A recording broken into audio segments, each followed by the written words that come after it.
Right, so since the January exam period was coming up and basically everyone was having their exams, I was getting a lot of questions at the time, and I thought instead of answering all of these questions individually, I'd make Snapchat Q&A, and then I can answer all your questions basically in one big video. So to start off with, how could I get voluntary work at care homes? Care homes are easy, just ring them up and you're sorted basically, like you just go in for an interview. How do you manage your time? I manage my time by planning the day before. So for example, I've got a whiteboard right next to my bed, and whatever I need to get done the day after, I'll write down on there. So say for example, I need to fix my car, I need to go to the library, I need to finish off my assignment, then those three things I'll write down on the whiteboard. So I wake up, I know what I need to do, and I just get on with it, and then one after another, and then I just tick it off or rub it off once I'm done. What is it that you feel students who get A stars do that perhaps someone bordering in A B? Okay, so someone just asked, what do you think is the difference between an A star and an A student? The difference between those students are A star students do past papers and use the specification for their revision, which is something that I realised when I was doing my A levels. And A students, they do past papers, but they'll do like 1 or 2 past papers, or like they'll do like half the past papers. And when you do your past papers, you have to notice a trend or a pattern, and that's when you know you're an A star student, when you've sort of noticed that trend, like in the questions and stuff like that. How do you motivate yourself to revise every day? Well, the thing is, you have to surround yourself with people who are like more motivated than you in certain things. So for example, if I'm lacking motivation, then I'll go to the library and I'll see like other medics doing like lecture notes or like doing assignments, and I'll be like oh crap, I need to do some work. Whereas if I stay home and I'm living with accountancy, finance, business and managing marketing students, if I stay home all the time because they've got no work to do, then I'm gonna start thinking that I've got no work to do. So surround yourself with people who are more motivated than you or who are more active than you. What do you like and hate the most about studying medicine? My favourite thing about medicine is the fact that I can do like loads of biology, like human biology, learning about the human body in much more detail and in depth than A level. The one thing that I hate about medicine is probably the amount of content, because like the fact that I've got so little time for myself. Like they expect you to, they'll send you an email the night before a lecture and be like, oh yeah, watch this 40-minute clip to prepare for the lecture, and you're just thinking like it's, you know, I've got 5 hours till I go to sleep, and I've got to summarise a lecture. I've got to summarise about 2 or 3 lectures from today. I've got to prepare for tomorrow's anatomy session. I've got to watch this video, 40-minute video. Where do I get time to eat? You know, speak to my friends, speak to my flatmates, play a game of FIFA, to go to the gym. Like, where's the time for all of that? Like, that's one thing I hate about medicine, because there's so much you have to keep up to date with and so much you have to do.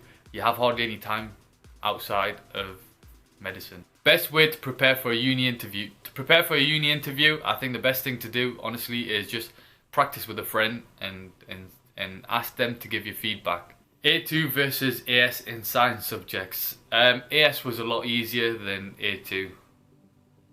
How big is the step up from GCSE Chem and Biology to A level? The step up from GCSE to A level in chemistry and biology is quite big. I remember I got through GCSE, you know, easily. I only had to do a few past papers, well, a lot of past papers at a few weeks before the exam. Whereas for A level 4, you have to prepare like from February, from January, February or March time. Do you need to take triple science in GCSEs to go to med school?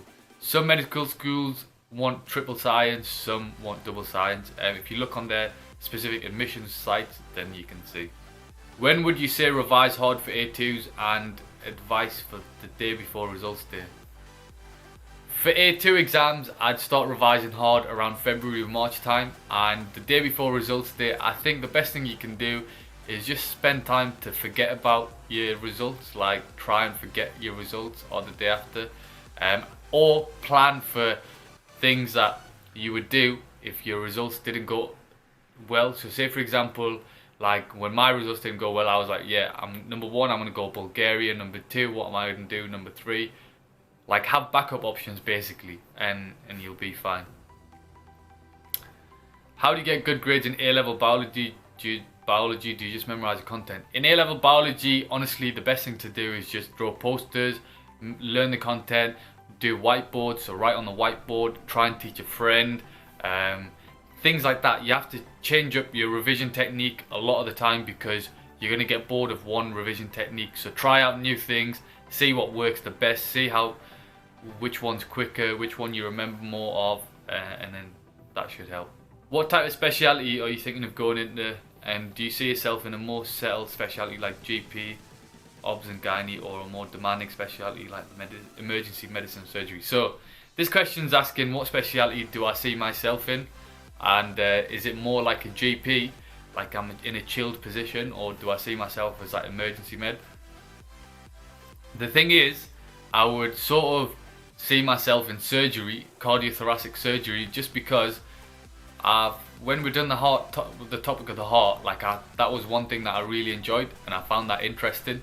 So I want to do heart and lungs, but then again, it's very competitive, and I don't know if you'll have time for family and stuff like that and your own personal stuff. So I don't know yet. It's hard. Like, and also I'm undecided between cardiothoracic surgery and pediatrics. Like I like working with kids because they're funny and stuff, but it can be hard, like, and emotionally challenging when you deal with like the death of a child. So I don't know, it's somewhere in the middle. 2 questions. When shall I start doing past papers? So you should probably start doing past papers like at least a month before your exam, maybe even 2 months if you're very prepared, but at least a month before your exams. The second question was that they're really struggling with chemistry and the YouTube videos, stuff like that aren't helping. Right, I think with chemistry you either need a tutor if you're not understanding, or you need to find some good chemistry videos, and you just have to spend time watching them. Chemistry is hard to get your head around, but often you can either choose to get a tutor or just ask one of your friends that does understand the topic to teach you it, and that way they can sort of reinforce their knowledge and you benefit from learning that topic basically. So try and ask your friend, or if worse comes to worse, then just get a tutor, or I would recommend watching some proper good YouTube videos, because there are some good ones. How much volunteering did you have to do during your A-levels? Do you think it was worth it? Volunteering is worth it, but try and get it in a clinical setting. So for example, care home, hospital, GP, whatever, anything. As long as you can get like exposure to like healthcare or like a side of healthcare, then it'll be good. And do it for 3 months or 6 months. The longer you do it, the more committed you are, and it shows that in your personal statement. But you know, you're not forced to do it for a certain period of time. So I've done it for like 3 months or whatever. What do you think is the best way to study anatomy? And for phase 2, which base units have you thought of, or which ones do you think are good for teaching? Ooh. So I'm guessing this person is at my uni or is at Newcastle Uni, so they're asking about the base units. Right. The best way to study anatomy is number 1, YouTube videos to understand a sort of like a general view of the anatomy. Number 2, the flashcards. The flashcards are the best things you can get for anatomy revision. Grey's Anatomy flashcards are the pictures that most med schools use their pictures for the anatomy exams, and they're so easy to, like, they're so good to use to revise anatomy. I use that a lot of the time, but with the brain it's not as in detail with the brain, so like I watch videos for that. With the base unit, I've chose T's as my base unit. That's because my flatmates are going to be in T's next year, and it's going to be their last year before they graduate, so it would be nice for all of us to be in one house before we graduate. And I didn't want to choose Newcastle because if I choose Newcastle for my 3rd year, then I'm going to have to choose Stockton in my 5th year, and I don't want to come back to Stockton in my 5th year all by myself. I mean, this place isn't the nicest. How do you stay motivated over 6 years? Ooh. I think I'm in my third year now, second year medicine, but third year of uni, and I'm sort of sort of start to lose the motivation. But then you have to remind yourself, like, so then when I fail my exams, then you sort of remind yourself, like, right, like I put this much effort into getting into medicine, and now I've just failed my exams, and then you just think like, oh, that in itself should sort of motivate you, because you think, well, I've put all this effort in, and I've just failed my exams. You know, is it worth, like, was it all worth it in the end? And like, do you see what I mean? And I feel so lucky to be in medicine that if you're not motivated, then you just feel like it's a waste of a space. Like someone else could have benefited from being in your position, and I'm taking up like a space that someone else could have had. Because if you think of it this way, there's 90,000 people apply for medicine a year, and there's only 8,000 spaces. So those 8,000 people are lucky to have that place, because other people would be fighting for that position. So just that in itself sort of motivates you to just keep going and like just get through the 5 years or 6 years or whatever your degree is, and then hopefully get your degree. And everyone wants to graduate. Like, I'm not paying $9,000 to fail my exams, so do you know what I mean? Do you think it's worth doing EPQ if you want to study medicine? Nah, I genuinely don't think it's worth it. Just focus on your A levels. What would you say is the biggest thing that stops people from getting into med school, as far as you are concerned anyways? The biggest thing that I know for a fact stops people getting into med school is not doing enough research. People think that, oh yeah, as long as you know what the UK CAT is, the person statement is, and the UCAS application is, you're going to get into med school. But the thing is, if you want to get into med school, you have to be serious about it. So for example, the UK CAT, when I was doing my UK CAT, I completely shut everything off. And for about 3 solid weeks, I was just doing UK CAT preparation. And, you know, it got me a good result. With the personal statement, I remember again, I had lessons, and I had biology and chemistry lessons and stuff, and I had homework to do, but I was just about getting it done. But my whole focus for the whole of September, and I think for the whole of September was my personal statement. And I spent a full month doing it, researching. I spent about a week or 2 just researching the personal statement, thinking about what I'm going to put in mine and stuff like that. And then the thing about medicine, or getting into medicine, is you have to do your research properly, and then you have to be like fully committed to it. Like, you can't be half-heartedly like, yeah, I want to do medicine just because my parents said, or just because I like biology, or just because I talk a lot. It's not enough. You have to be fully devoted to medicine. Did you study more before starting medicine or after? I think I studied more after starting medicine. Before medicine, I had free time. Even though I wasted it on like Instagram or Twitter or whatever, I still had free time. Now I feel like I've got no free time at all. How much weekly do you spend at uni? Weekly, it depends really. On food, for example, Stockton's very cheap, so like we can get away by spending very little. Normally I'd spend about 20-25 quid a week on food, 10 quid a week or 15 quid a week on petrol,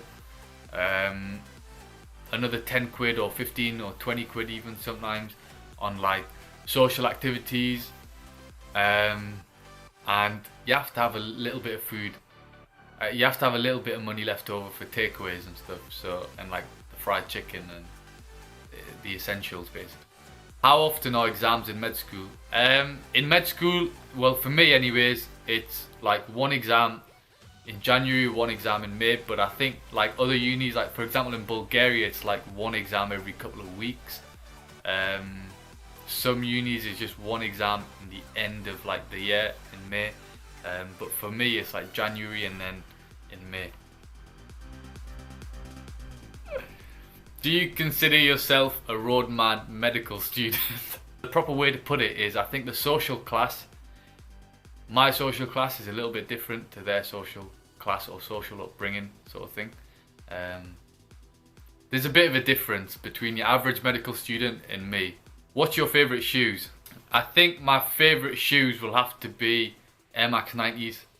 I just love Air Max 90s. I think they're perfectly shaped, and there's so many different variations you can get, so many different colours, so many different types, so many different, they suit different personalities. Nike or Adidas? Depends what for. For trainers, I think Nike. For clothing, I think Adidas do good tracksuits. So I think that should be the end of the first part of the video, the first part of the Snapchat Q&A, because there's too many questions, and I'll answer the rest of the questions on the second part of the video. Thanks for watching. Make sure you like, comment and subscribe, and make sure you watch the second part of the video as well. Bye for now.